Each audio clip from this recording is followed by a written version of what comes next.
to WRPB and WRPB Studios. Okay, so we live in Florida, and when you live in Florida, you deal with something even more so than anywhere else that I've ever lived or been, and that's bugs. With me is Dennis Cookta, right? You got it right. Okay. You got it right. You're with Wise House Environmental Services, and you're the CEO. Yes. Okay. I got to ask you this question. First of all, how long are you in the industry? Oh, man. So I've been in the industry since 2005.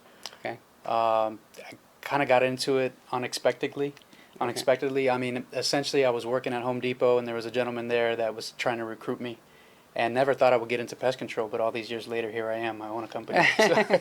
Well, just so you know, the philosophy here is you got to be a little bit crazy to be an entrepreneur. Yeah. Okay? And if you're crazy on a scale of like 1 to 10, if you're an entrepreneur, you're like a 6, 7. But if you're an entrepreneur with a brick and mortar, you're like an 8 or a 9 crazy. Okay? People don't understand what it's like, but it does have its major benefits. Yeah. Okay. So you're in the industry tons of years. When did you start your own company? So yeah, I worked for another company for about 10 years. There I acquired my certifications, and I always had an entrepreneurial spirit. So I knew eventually I wanted to do something. I didn't know if it was going to be in the pest control realm, but I knew that, obtaining more knowledge and getting my certificates under my belt was always going to be a plus, whether I did it or not. And then it just clicked, and it just, I enjoy people. And, I knew that I wanted to provide a different experience when it came to pest control. And so essentially about 10 years, about 2016, about 10 years after I started my career, I went out onto my own and founded Wise House Environmental Services. Okay, so when you open a business, and we're like 30 years into this, and I've owned other businesses prior, did you have support from your family? I mean, as financial support was, look, I come from a rough background. We grew up poor. We didn't really have anything. We didn't have money. So that's part of the reason why I have this spirit of wanting to be a go-getter and be an entrepreneur. And so I didn't have any financial support, essentially. As far as support, like cheerleading and go get them, yeah, 100%. But everything that I got where we are today is from true grit. It's just I get it. When I started, this industry didn't exist. What I got was, it's a pipe dream. Don't be stupid. Get a real job. Right, and I was making really good money in real estate. So I know what it's like to struggle. I sold my car, drove an electric skateboard scooter. But when you have that entrepreneur spirit, you'll do whatever it takes to prove everybody wrong that it's the right decision. Yeah. All right. So you get into it. You're in it years. Have you seen a lot of changes in the industry? So our industry is constantly evolving. I think for me, the biggest change that I wanted to see and what I implemented is just being true to providing the safest, most effective pest control. So I have kids, obviously, and pets. I have 4 dogs at the home. And when I went out, I said, look, how can I provide a safer experience using new technology, new innovation, new products, and being super careful and mindful around children and pets. So, I think the biggest change for me was being able to go out on my own and doing things differently that was safer for families and pets and the environment, and being true to that. Not just saying we're doing it, but really doing it.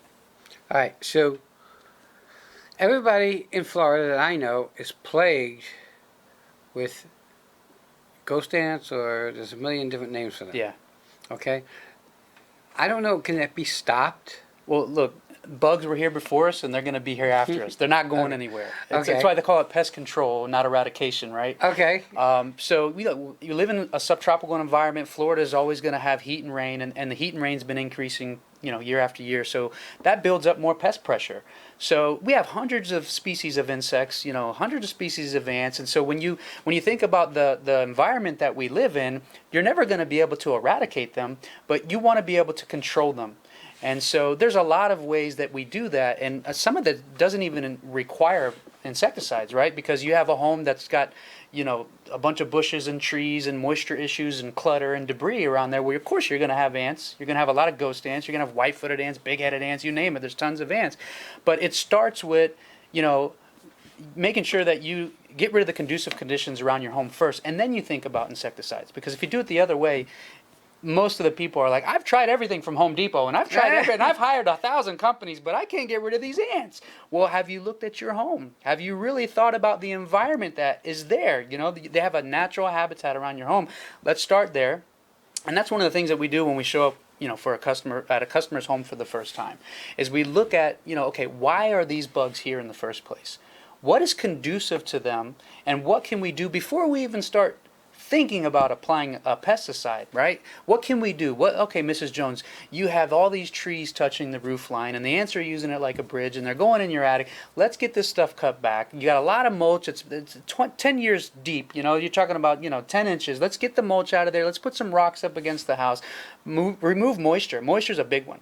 If you got ants, there's moisture somewhere. So if you got an AC, drip line on the side of the house, Right. and it's just piling up against the foundation, let's reroute that. Let's control what we can first on the conducive condition side, right? And then let's talk about putting some products out. And I think that's huge. And I think that's why, you said we got these ghost ants and we can never seem to get rid of them. I think half the battle is controlling changing the habitat around your home first. Okay, so the next thing that people always talk about is fire ants. They're a nightmare. Yeah. Okay? And correct me if I'm wrong, but there are some fire ants that fly and then they drop and build a nest. Is that how it happens? So with all ants, you're going to get male and female wing productives. They're called alates that are going to swarm out of an existing colony somewhere. And sometimes people confuse them for termites, especially during the spring and summer, because that's when termites are swarming. But ants get wings and ants swarm. So what happens is when it's swarming season, you're going to have a lot of activity. Let's say somewhere near the house in a palm tree or whatever, it's in the soil or the base of a tree. These ants are going to swarm like clockwork. And they're attracted to light, so they're going to end up in your home. Carpenter ants usually swarm, this time of year. They're coming towards the lights of the house, and they may have established a nest in a void somewhere on your structure. And then they have male and female alates. They have wings. They're reproductive members of the colony, and they're going to swarm. They're going to look for a new place to nest. So, because I don't know if, again, you can't get rid of them, I guess. You just got to control them. You got to control them. And I guess the whole idea of controlling them is, because you can't get rid of them, is to move them from here to here, which is your neighbor's yard. We get that a lot. Okay. You're going to spray my house, and then they're going to go that way. Right. And they're coming to me. Right. Yeah. Well, then you need to control them so it goes to the next neighbor. Yeah. But over and above them, we deal with a lot of other insects and stuff, like hornets' nests and stuff Yeah. like that. Do you remove them? Yeah, so we do get a lot of wasps, especially this time of year. They'll hang out under the eaves and stuff like that. So wasps are a big one. Besides ants, in Florida we're dealing with a lot of insects. We're not just ants. You're dealing with termites. You're dealing with silverfish, earwigs, wasps. You name it. So when it comes to controlling them, each individual insect has a specific way that they need to be dealt with in a specific protocol, right? Different ways of different habitats that need to be changed, different products that need to be used. I think that's what makes us, special, different from other companies. A lot of our technicians are highly trained, and they know when they come across a certain ant species that you can't use that product, and you can't use that, granular bait versus that gel bait, or that type of liquid spray versus this type. They really know how to identify what the type of ant is, and they have a certain protocol for that specific ant. And so, instead of just using just a broadcast spray, you've seen the old, the trucks come up with a big hose, Right. and they spray the whole house down. They walk around, the house is leaking. That's like the spray of doom. That's the total opposite from us. When we show up to your house, our guys have a big web pole, and they're webbing down, looking for cobwebs, doing a good inspection, looking for ant trails. And, we got ghost ants here, right? So we're going to put a little, naturally derived little bait here, and then we're going to go around the house. By the time we get back, they're going to be all over that bait. Oh, look at that. Boom, we found where they're coming from. They were nesting inside the sprinkler box over here. And they open that up. Oh, we found the nest done, and notes to the customer and everybody's happy. So it's a lot different. So now we're going to talk about what most people dread more than the ants, and that's roaches. And this is not my industry, so are there two kinds of roaches? Are there more than two kinds? Oh yeah, yeah. So there's many different types of roaches. The ones that we deal with the most typically aren't an indoor pest. They're not considered an indoor pest, like your American roach or your Australian roach. These type of roaches are coming in, from the outside or from the sewer lines. American roaches will tend to come out of the sewer lines out of a drain, or they'll come in from some mulch and they'll get into a little crack and crevice around the door and make their way in, and then people will freak out, especially the ones that are moving here from up north. Right. They fly too. Oh my, it's like so. But they're more of an occasional invader, and typically they don't nest inside unless there's a moisture issue or there's the right habitat. But then you have what are called German roaches. Right. And those do nest inside. And they're going to nest in your kitchen, in your appliances and cracks and crevices and in your cabinets and stuff like that. So they're a little bit more tricky to get under control, and they can come in multiple ways, right? They're hitchhikers because they don't really live out in the mulch and the trees. They live inside of structures and in restaurants and in gas stations. So you might go get a 6-pack of Pepsi and come home. By the time you put that Pepsi in the kitchen, you didn't realize that there was a female German roach in there, and now she had an egg. And next thing you know, you have 40, 50 babies, and they're making they're sexually mature again really fast. So now you have a bunch of German roaches in the kitchen, and you're calling us up saying, "I got roaches everywhere, and I don't know why." Well, the reason that I can tell you is you're ordering from Amazon. That's a big one. Okay, and you're bringing in those boxes. It's a big one. And I remember moving from Brooklyn to, well, I moved to Jersey, but my parents moved from Brooklyn to Florida, and my dad was, because we had roaches in Brooklyn, my dad was so anal about the boxes. Spray the boxes. We'll leave them outside for a day. When we move the stuff here, I want everything unloaded outside in the driveway. I want to make sure that but you can't. The problem that I saw was that we brought the toaster in and the coffee maker, and they hide inside those places. Yeah. Okay.